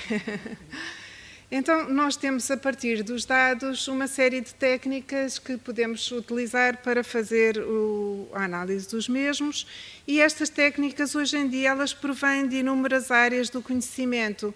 E é um pouquinho sobre isso que eu vim a falar hoje, porque tem-se assistido a uma acumulação de dados que acaba por ser um desafio, por serem tantos os dados a trabalhar, e quem nos tem, digamos que, ajudado a percorrer o caminho, esse desafio de lidar com grandes bases de dados, tem sido a área das ciências da computação. E acaba por ser uma área em que se desenvolveu o tão conhecido data mining, onde acabam por se desenvolver métodos, muitas vezes que são idênticos aos que se desenvolveram na área da estatística, mas às vezes as ferramentas são um pouco diferentes. Eu queria dar-vos assim uma noção de algumas convergências ou divergências. Há um livro que desde o início me tem servido de base para o estudo do data mining, que chama-se The Elements of Statistical Learning, e que foi escrito por estes 3 professores de Stanford. E, portanto, eu começaria por uma citação deles, que nos diz que basicamente temos tantos dados, o que temos agora a fazer é perceber as tendências, os padrões, e isso significa aprender com esses dados. E que este novo desafio de trabalhar com bases de dados muito grandes e com características que até agora não eram essas, porque nos primórdios a estatística lidava, embora tenha começado, a estatística vem do Estado e tenha começado com os dados recolhidos pelo Estado, não é? Mas sempre tivemos bases de dados menores do que aquelas que hoje em dia nos são proporcionadas via internet, etc. A estatística continua a providenciar, nomeadamente os modelos probabilísticos distribucionais das variáveis em estudo e as técnicas de inferência com que até agora que nós temos utilizado desde sempre. No entanto, a ciência da computação avança com algumas propostas que, por um lado, permitem desenvolvimentos na estatística que antes seriam impensáveis, por exemplo, na estatística bayesiana, que recorre aos métodos computacionais intensivos, há grandes desenvolvimentos, e, por outro lado, tendo entrado na área da análise de dados, também as ciências da computação acabam por desenvolver as suas próprias metodologias. Eu achei curiosa uma distinção que, na primeira escola que eu fui de data mining, o professor Boris Mirkin, que está na London University e também é de um centro de investigação em Moscou, fez dos paradigmas do data mining versus paradigma da estatística. E ele diz assim, já é em 98, mas eu acho que se continua a aplicar o essencial do que ele disse na altura. A estatística tem um modelo do mundo. Vamos pensar o modelo distribucional e modelos de relações entre variáveis, uma regressão múltipla todos nós conhecemos. Aquele é o modelo que nos propõe. Nós pegamos nos dados com vista a estimar parâmetros e vamos ao encontro desse modelo do mundo. E, portanto, o ajustamento do modelo aos dados vai nos permitir inferir acerca do modelo que foi proposto inicialmente. Portanto, tudo é construído com base numa teoria que se diz, esta teoria, ela ajusta-se à realidade, e depois há alguma confiança maior ou menor, também em função dos dados disponíveis e do próprio modelo em si, que nós podemos associar às estimativas propostas para o dito modelo. No entanto, diz o professor Mirkin, o modelo ou o paradigma é bastante diferente na área do data mining. Nós temos dados, depois passamos a transformá-los, passamos a interpretá-los e assim construímos os padrões ou modelos de padrões com que trabalhamos. Mas, neste passo da interpretação, nós temos alguma subjetividade. Ele está ao serviço da compreensão, isto já é outro professor que nos diz, da Universidade da Pensilvânia, ele já nos diz que é um valor que temos, a interpretação, mas que, sobretudo, porque nos leva a pensar e a ter ideias novas sobre os assuntos em estudo. Eu gosto de distinguir, no fundo, os dois paradigmas de uma forma um pouquinho diferente. Na verdade, o que a estatística faz para quantificar a incerteza é recorrer aos pressupostos que, em geral, imputa à população. E todos nós conhecemos a distribuição normal e dizemos assim, bom, se os dados forem normais, então temos esta distribuição para esta estatística de teste e então podemos concluir com 95% de confiança que a média está entre aqueles valores. Muito bem, todos nós conhecemos este procedimento, ele é habitual na estatística. Na teoria da computação, nós temos, como já disse, disponíveis grandes bases de dados em geral e pegamos em dados que consideramos dados que nos servem para fazer a modelação e para quantificar a incerteza. O que fazemos é aplicar esse modelo em novos dados, que vamos chamar dados de teste. Isto é uma das formas de quantificar a incerteza, não necessariamente assim. Depois há procedimentos um bocadinho mais sofisticados, mas este é básico. Ilustrando num gráfico, vocês vejam aqui no eixo do X, quanto maior for a complexidade do modelo, vocês veem a curvinha azul que vai descendo, ou seja, o erro de predição vai descendo. Imaginando que estamos a fazer uma previsão do déficit para o ano, não conseguimos fazê-la porque há muitos fatores, mas vamos descendo conforme mais complexo, mais fatores, mais relações a introduzirmos, o modelo vai se ajustando melhor aos nossos dados de treino. No entanto, vão surgir novos dados. Nós vamos testar esse modelo sobre novos dados. Então, nós temos a curvinha de cima, os novos dados, e o modelo vai ter ali uma inflexão, onde realmente o erro de previsão ele é mais baixinho ali no meio da curva, mas a partir de certa altura, para os novos dados, o erro começa a crescer. Isto porquê? Porque, inicialmente, o que nós fizemos foi ajustar demasiado o nosso modelo aos dados. E isto é a filosofia das ciências da computação. Preocupa-se em não ajustar demasiado o modelo aos dados, em não fazer overfitting, porque mais tarde eles serão, esses modelos, um pouco inúteis para generalizar. No entanto, quando falamos de metodologias, nós temos uma tipologia bastante semelhante, curiosamente, no âmbito da estatística e do data mining, coisa que eu fui descobrindo logo desde o início, quando peguei nestas duas áreas. Aquilo que nós tradicionalmente chamamos análise de dependência no âmbito da estatística, eles chamam análise supervisionada. Aquilo que nós chamamos análise de interdependência, eles chamam análise não supervisionada, sendo a primeira supervisionada quando nós, por exemplo, temos duas classes-alvo, os tais clientes do grossista, os retalhistas e os clientes Oreca, que são hotéis, restaurantes, café. Temos dois grupos, nós já os conhecemos e a partir dos gastos desses clientes nós podemos prever um novo cliente em que grupo é que ele vai parar. Portanto, a priori, aqueles dois grupos eram conhecidos e supervisionam a aprendizagem. O caso, por exemplo, do agrupamento, eu pego naqueles padrões de gastos e constituo grupos homogéneos de clientes, sejam eles de que natureza for, que têm padrões de gastos semelhantes. Aí não é supervisionado, constituo grupos. Eu gostava só também de alertar para o facto das ciências da computação terem trazido uma série de outras metodologias que, de alguma forma, já eram utilizadas na estatística, mas que agora são usadas de forma mais intensiva. Por exemplo, o bagging, que não é mais do que uma amostragem com reposição, que nos permite, em vez de usar um modelo de classificação, usar, por exemplo, 500 modelos de classificação. Why not? Se temos a capacidade computacional, por que não? O boosting. Se erramos numa análise e prevemos mal uma observação onde ela irá ser colocada, podemos dar um peso maior a essa observação num classificador seguinte. Podemos combinar modelos de várias naturezas.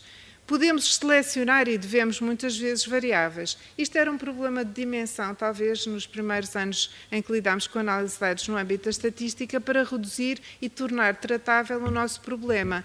No entanto, pode ser visto como um problema de retirar o ruído que não permite, que está a mascarar o modelo que se pode associar aos dados.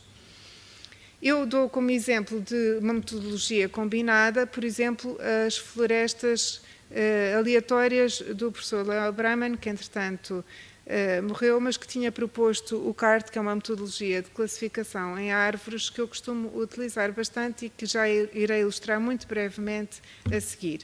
E esta metodologia é muitíssimo eficaz em muitíssimos problemas de classificação e regressão. Eu, por exemplo, para a classificação dos clientes Oreca versus clientes retail, tinha aquela série de dados que inicialmente vos apresentei numa pequenina tabela e posso apresentar uma pequenina árvore que tem 93,2% de clientes bem classificados por esta árvore. Isto pode ser uma alternativa, uma análise discriminante, uma regressão logística, ou o que seja. Agora, nós temos aqui claramente uma diferença, que é a facilidade de leitura. Nós temos todos os dados reunidos ali no nó raiz, que é aquele que está no topo, a árvore está invertida, temos 440 clientes. Temos alguns que são do grupo Horeca, outros que são do grupo Retail, e depois dividimos uns que têm mais gastos em detergentes e paper products vão para o lado direito e os que têm menos vão para o não. E fazemos uma outra divisão nesses mesmos nós. Esses indivíduos, clientes empresa, na verdade, vão ser divididos até terminarmos naquilo que designamos por nós folha da árvore. E porquê este processo de dividir as nossas observações em subgrupos desta forma? Obviamente isto tem uma metodologia por trás, que não cabe aqui explicar, mas a ideia é constituir subgrupos que são mais homogéneos e, se repararem, claramente no subgrupo do nó 3 prevalece claramente o grupo Horeca, havendo só apenas uma observação do grupo Retail, ou claramente no nó 4 prevalece o grupo Retalho e, portanto, para mim, não é difícil fazer uma classificação quando chego ao nó 4. Se eu chego ao nó 4, eu classifico. Se o cliente tem estas características que lhe permitem chegar ao nó 4, eu classifico como sendo retalho. E eu erro bastante pouco, portanto, erro 13,7% dos casos. Neste caso, poderia ser menor. Na verdade, acaba por ser menor quando eu ponderar todos os erros de todos os nós. Um exemplo, por exemplo, não supervisionado seria agrupar clientes. Isso é típico de uma análise de segmentação. Foi efetuada, por exemplo, uma segmentação de clientes do CCB. Este inquérito foi conduzido durante os Dias da Música por uma aluna de mestrado que fez isto com a colaboração do CCB. Na sequência foram constituídos grupos de clientes do CCB com base em variáveis que neste caso são variáveis ordinais, tendo sido utilizado um modelo de mistura. Este modelo foi decidido com base num critério específico que deveria ter 3 classes. Ele teve em conta a natureza ordinal dos dados e depois até temos aqui um ranking das variáveis que são mais importantes para a constituição dos segmentos. Por exemplo, a primeira que surge é a CCB é uma instituição confiável, portanto os segmentos são sobretudo diferentes na opinião com respeito à confiabilidade da instituição. Um outro exemplo de agrupamento, portanto, constituição de grupos, já advém de dados do Eurostat que para este fim foram agregados. Neste caso, tínhamos dados que dizem respeito à qualidade de vida em cidades europeias. Os dados estavam a nível dos cidadãos inquiridos, mas foram agregados por cidade, até porque a técnica que estamos a propor é uma técnica que considera os dados desta forma e foram recodificados em variáveis binárias por uma questão de graus de liberdade. Foram constituídos 4 segmentos e esta técnica tem como capacidade simultaneamente fazer o agrupamento das cidades europeias, neste caso em 4 grupos, e dizer quais as variáveis que distinguem melhor os grupos e quais aquelas que não os distinguem de todos. Por exemplo, estão em último lugar na tabela, que tem a ver com o facto da presença de estrangeiros ser boa para a cidade ou a questão dos estrangeiros serem bem integrados. Ela não serve para separar os grupos, uma vez que todos os grupos, todas as cidades neste caso, emitem opiniões semelhantes acerca destas duas variáveis, aliás, opiniões em sentidos contrários, porque toda a gente acha que, sim senhor, é boa para a cidade a presença de estrangeiros, mas que não estão bem integrados ainda. Um apontamento final. Eu estive aqui a falar de modelos de estatística, de modelos de data mining, mas depois há a questão da escolha do modelo final. Porque é que eu escolhi com 3 grupos? Porque é que eu escolhi com 4? Há aqui o mundo inteiro, que é a complexidade da escolha de um modelo final.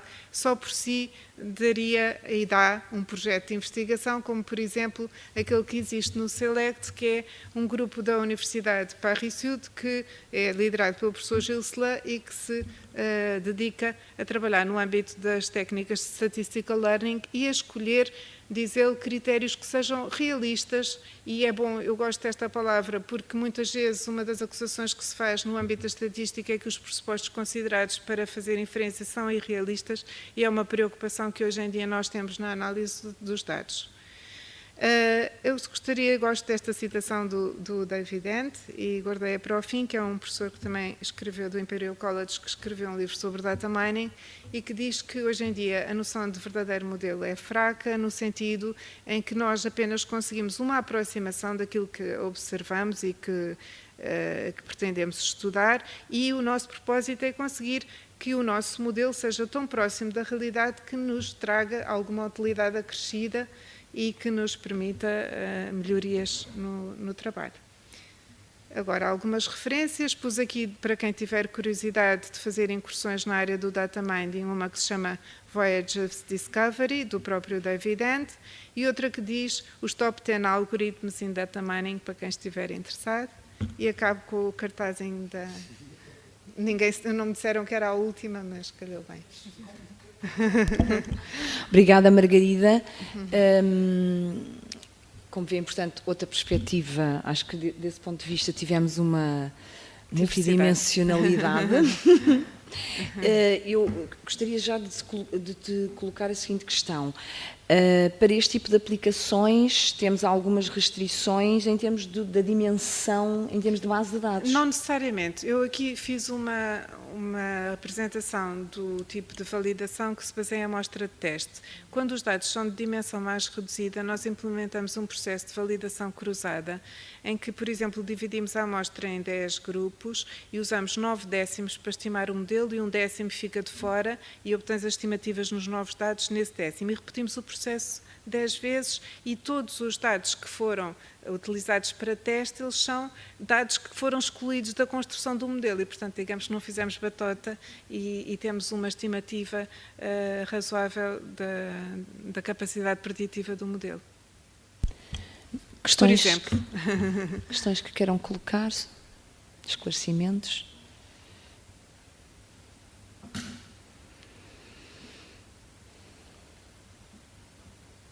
Não. Foi demasiado técnica. Está tudo cansado. Então agradeço uma vez mais a todos os colegas e à doutora Luzia que participarem. Espero que vos tenha agradado e até uma próxima oportunidade. Obrigada. Queria só dizer uma palavra final em nome da biblioteca. Um agradecimento final aos participantes e que espero que possamos contar convosco noutras oportunidades que a biblioteca venha a realizar. Muito obrigado.